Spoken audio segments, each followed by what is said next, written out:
I'm Tom Corliss, and I am a sweaty mess because we just completed the first night of Halloween Horror Nights 31 at Universal Studios, Florida. We did it's become an annual tradition for us, the RIP tour. We did the private ones. We had our own group of 10, myself and 9 other WDWNT employees went and braved the event tonight, private RIP tour, which means we get to do whatever we want, as much as we want, from opening time until closing time at 2 a.m. So, of course, the event is taking place on select nights from September 2nd, which is tonight, all the way through Halloween, October 31st, 2022. But we're going to talk about specifically in this video are just the 10 houses. This is a review of the 10 houses based on the 2 runs we did each twice tonight, and one really exceptional one 3 times. We're going to recap those, or I'm going to recap those for you real quick. Everyone else decided to go home and go to bed. I'm the last man standing, and Jake, actually, that's not fair to Jake, who's behind the camera. Jake and I, the last men standing. All right, Jake, let's do this. I'm going to have my cheat sheet here, my list, so I remember all the houses. 10 is a lot, by the way. I'm just going to go by the order that's right here. So let's start with the first one, which is The Horrors of Blumhouse, which this year features, again, 2 Blumhouse films, which this year is going to be Freaky and The Black Phone, which, by the way, if you haven't seen The Black Phone, I highly recommend it. It's a really good film, and kind of is probably not what you think it's going to be. But maybe see it before you see the house, because the house is going to absolutely ruin the movie for you in more ways than one. Not just spoilers, but also because I thought it was pretty bad. Of course, we can't start a Tom Corliss WDWNT review by liking things. Hello, Boat. Can't start a review by liking things. We have to hate something. But I will tell you, the dislikes for houses at this event are few and far between. It is a really strong year. This house, though, again, I feel like every time they do these Blumhouse mashup houses, because they're trying to get so much in such a short amount of space, because they're splitting it between 2 movies, it doesn't work. And I think Freaky and The Black Phone just were not good house material for me. Nothing against the movies. Freaky was just fine for me, and I love The Black Phone. So they're really formulaic. It's a lot of the stuff you expect to see if you've been to the event over the years. It's the Freaky house is a lot of bodies getting torn up and they spray you with water. And then The Black Phone is just, because there's so few characters in that movie, it's really just the same guy over and over and over every couple of feet. Some people in our party were a little more jazzed about the house than I was, but I don't know. It's in the queue of Fast and Furious Supercharged. Half of it's inside and the other half is in a tent. So in between the 2 movies, you go outside for a second before you go into the second half of the house, which is interesting and different and weird, but not my favorite. Okay. Next on the list is the Weeknd After Hours Nightmare, which will take you through the album, this sort of deranged version of it, and you go inside the mind of the Weeknd. Honestly, it just seemed like a money grab kind of thing, so I was like, this is not going to be a good house, right? We honestly all really enjoyed it. Like, obviously, Weeknd music is great, and so to have that pumping through the house, it keeps the energy up the whole time. There's a lot of really creative scares. You're probably not going to have any idea what really is going on most of the time, but it doesn't matter because it's just so off the wall and interesting, and I don't know, the costumes are cool, and there's enough interesting things going on where I think it's a pretty cool house. Obviously, it's going to be popular. No matter what I say in this review, the house is going to be popular. You're going to go do it no matter what. It's kind of the big draw for Halloween Horror Nights 31. So go see it. Universal Monsters Legends Collide. There are a lot of houses this year where I'm going to talk about the scenic design being incredible and the house just being beautiful. I really feel like the last couple of years, this is where they've stepped up their game. I think so many of the houses are just so pretty, which is so weird for a horror event. I'm used to dark chambers and chains and broken walls. That's not really completely what's going on here. There are a lot of houses that are just absolutely jaw-droppingly beautiful this year, and Monsters Collide is one of those.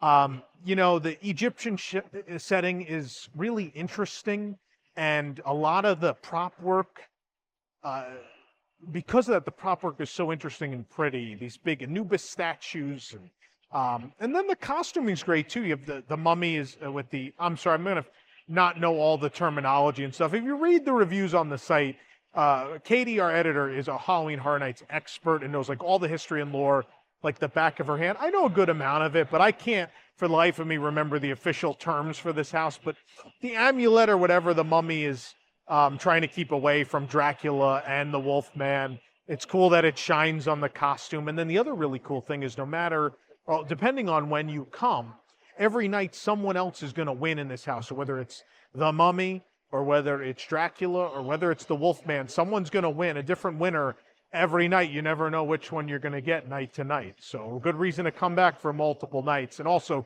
the house has some great scares and it's really pretty. Hellblock Horror is one of the worst houses in the history of how, at least for some backstory on me. I've been coming since 23. HHN 23 is my first one, so I don't go way, way back. But this is a bad one.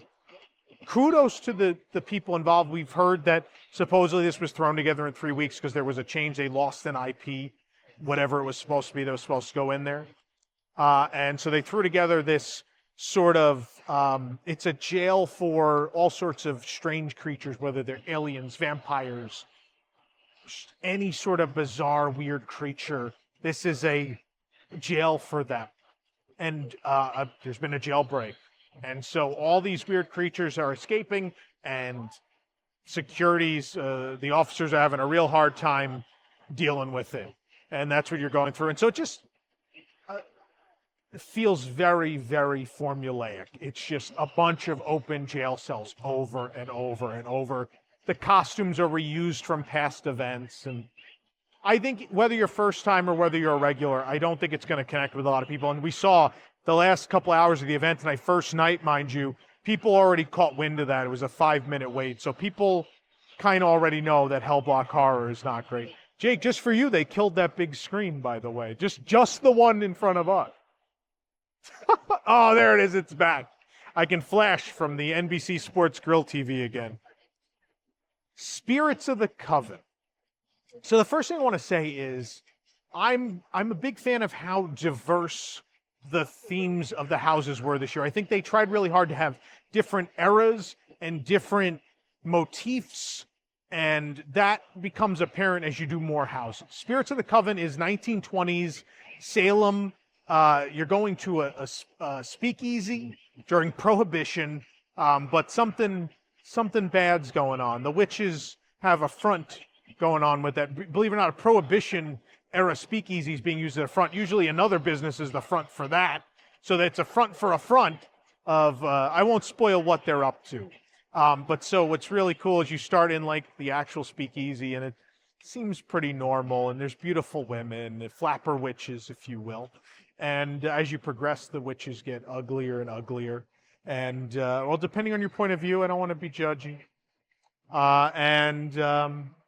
It's a really cool theme architecturally. It's really interesting. Again, another really pretty house with some good scares and some great propping. There is a rolling prop that comes to a real hard stop, and it's meant to do that, and it's real jostling for people, and it is one of my favorite moving set pieces I've seen in my years of horror nights. So great house, gonna love it, a must-do for sure. Descendants of Destruction is a sequel to Seeds of Destruction from a couple years ago, where, of course, this alien race of plant people took over the surface of the earth and depleted all the oxygen. And because of that, mankind has gone digging underground to get away and to find whatever oxygen they can that's left, and they're living down there. And that's what this house is about.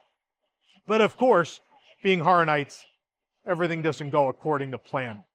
There are some real big, cool set pieces in this one, too.